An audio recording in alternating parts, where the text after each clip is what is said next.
There was a man standing at our door in the middle of the storm, soaked to the bone, begging to be let in. And then the lightning flashed, and in that half second of white light I saw him clearly, and he was completely dry, not a drop on him, standing in a downpour, bone dry. I did not open the door. Welcome back. It's just you and me and the dark tonight. 3 true stories set on the worst nights. The storm nights when the power flickers and the rain comes down in sheets, and something comes to the door and asks very politely to be let in out of the weather. Let's begin. It was one of the worst storms we'd had in years. Rain coming down so hard you couldn't see the end of the driveway.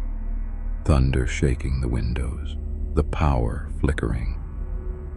My family was hunkered down for the night. Me, my husband, our 2 kids, riding it out. And around 10 o'clock, over the roar of the rain, there was a knock at the front door. Nobody comes to your door in the middle of a storm like that. So my husband and I went together, cautious, and looked through the side light window beside the door. And there was a man on our porch, middle-aged, ordinary looking, in a coat, and he was soaked, absolutely drenched, water streaming off him, hair plastered down, the picture of someone caught out in a downpour. He saw us in the window and he called out, muffled through the door in the rain. His car had broken down up the road, he said. Could he please just come in and use a phone, just for a minute? It was terrible out here, and it was terrible out there, and he looked so wet and so miserable, and it's the decent thing, isn't it, to help someone stranded in a storm. My husband's hand was actually on the deadbolt, and then the lightning flashed. It was a huge one right overhead, and it lit up the whole porch bright as day for a full second. And in that second of white light, I saw the man clearly, every detail, and he was dry, bone dry, his coat, his hair, his face, not a drop of water on him, not wet at all. In the middle of a downpour that was soaking the porch, soaking everything, he stood there completely, impossibly dry. And then the flash was gone, and in the dimness he looked soaked again. Water streaming off him exactly as before. But I had seen. In the honest light of the lightning, the rain wasn't touching him. I grabbed my husband's hand off that deadbolt. I couldn't explain it in the moment. I just knew with everything in me that we could not open that door. And the man kept knocking, kept pleading. His story getting a little more urgent, a little more insistent. Please, it's so cold, just for a minute, you wouldn't leave a man out in this. And every time the lightning flashed, I looked, and every time in that instant of true light, he was dry, standing in the storm, untouched by it. Something that wore the look of a soaked and desperate man, but that the rain refused to fall on. We didn't open the door. We took the kids upstairs, and we waited it out. And the knocking went on for a long time, patient, reasonable, then less reasonable. Then near the end, not like a man at all, a heavy, flat pounding low on the door. That didn't sound like a fist. In the days after, I couldn't stop replaying the moment my husband's hand was on that deadbolt. How close we came. Because everything about it was designed to make us open the door. The storm, the broken down car, the cold, the ordinary reasonable man just wanting to use a phone. It's a perfect story. It's a story you cannot refuse without feeling like a monster, without feeling paranoid and cruel for leaving a stranded man out in weather like that. And I think that's exactly the point. I think whatever it was, had chosen the storm on purpose, because a storm is the one night when a knock at the door comes with a built-in reason to open it, when your own decency becomes the lever it uses against you. If it had come on a clear, calm night and knocked, we'd have been suspicious, careful. We'd never have touched the lock. But it came in the worst of the weather, wearing the look of a man the weather was punishing, and it very nearly worked. And I've thought, ever since, about all the storms, in all the years, and all the doors, and all the decent people who saw a soaking, desperate man on their porch and did the kind thing, and never happened to catch a flash of lightning at the right second, and never knew what they let in. And then, with the storm, it stopped. In the morning, the porch was empty, and it was soaked, everything drenched from the storm, except one dry patch, right in front of the door, the exact shape and size of where a man had stood all night. One dry spot on a rain-soaked porch where the storm had not been allowed to fall. And I have thanked God every day since for that one bolt of lightning, because without it, we'd have opened the door to him. We'd have invited him in out of the rain. And I don't think a thing that the rain won't touch is a thing you ever want inside your house. That family got lucky with one flash of lightning. The next family's storm didn't wait at the door at all. It called them, one, by name, out into the dark. Their power had gone out in a bad storm. And the family, a mother, a father, 3 kids, were gathered in the living room by candlelight, waiting it out, the wind howling around the house. And under the wind, the mother started to hear something, a voice, coming from outside, from the yard, faint beneath the storm. And it was calling a name, her youngest son's name, over and over, patient, coaxing, from somewhere out in the dark and the rain. Come out, come outside, come out and play. In a voice she didn't recognize, calling her child by name from the storm. She looked at her son, and he was looking at the window, his head tilted, and he said, "Someone's calling me." And her blood went cold, because he'd heard it too. And when she listened harder, the voice wasn't just calling her son. It was calling all of them, cycling through their names one by one, each in turn, her daughter's name, her other son's, her husband's, her own, from out in the yard, under the wind, in that same coaxing tone. Come out, come outside, it's all right, come out. As if it were working down a list, as if it were trying each of them, testing to see which one would answer, which one would get up and walk to the door and out into the storm to see who was calling them by name. She gathered every one of her children into the center of the room and she held them. And her husband stood at the window with a flashlight, and they did not answer, and they did not go out. And the voice kept calling all through the storm, patient and endless, cycling through their names. And the terrible thing, she said, the thing she has never told her children, is that near the end, exhausted, frightened, some hypnotic part of her had actually started to want to answer it. The voice was so warm, so insistent. It knew her name. It just wanted her to come outside.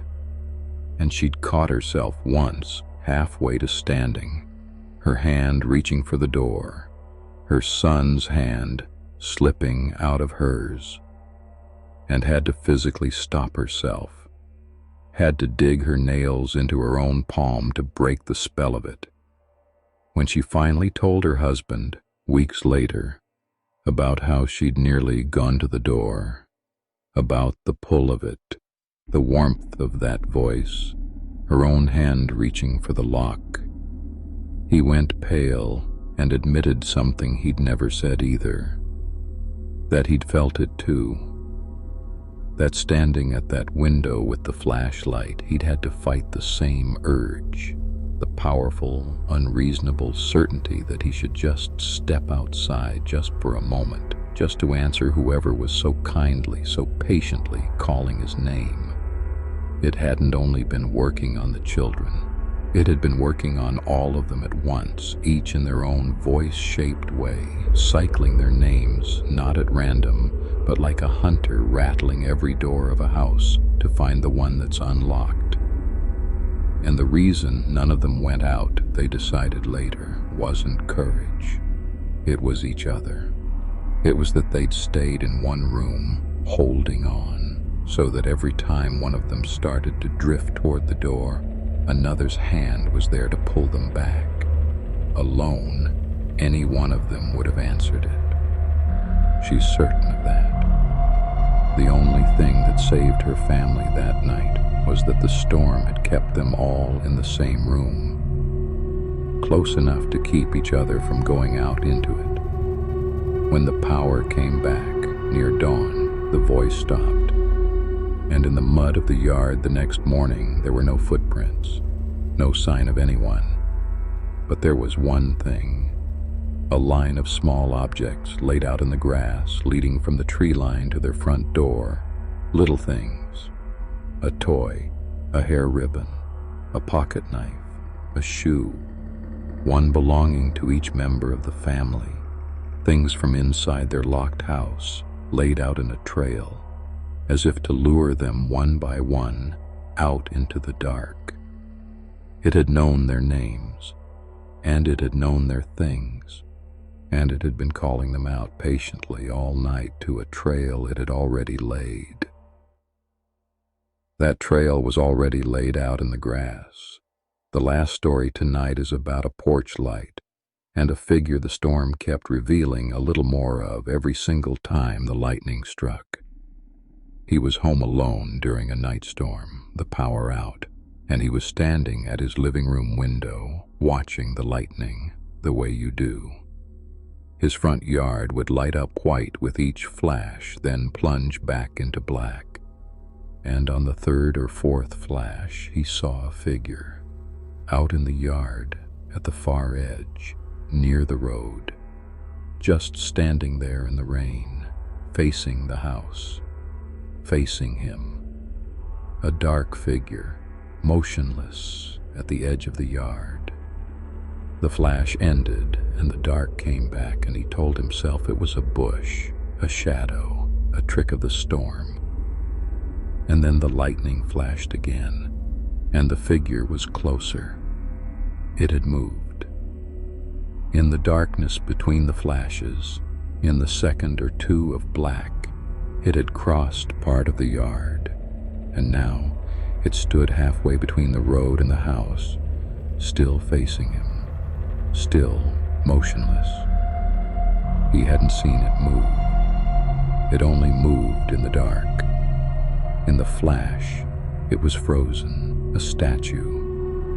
But each time the lightning came, it had advanced, closer and closer across his yard, toward his house, toward the window where he stood. Only ever moving in the darkness the flash couldn't reach.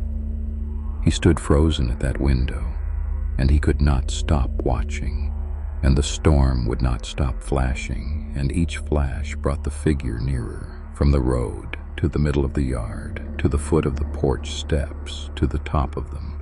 Each time the white light froze it, it was a few feet closer, patient, unhurried, facing him, and each time the dark returned, he knew it was moving, crossing the last of the distance in the black. The next flash would put it at the window, right on the other side of the glass. And he finally broke, and he ran. Away from the window, into the interior of the house, into the pitch dark of a house with no power, which he realized, too late, was the worst possible place to be, because the thing only moved in the dark. And now he was surrounded by it.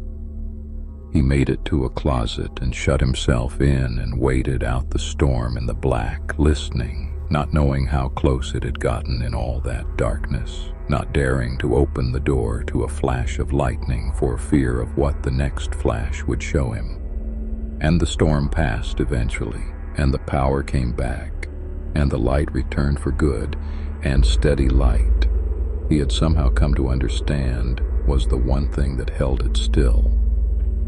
He came out to an empty house, but on the living room window, on the outside of the glass, right where he had been standing, there were handprints in the rain-wet grime, at the height of his own face.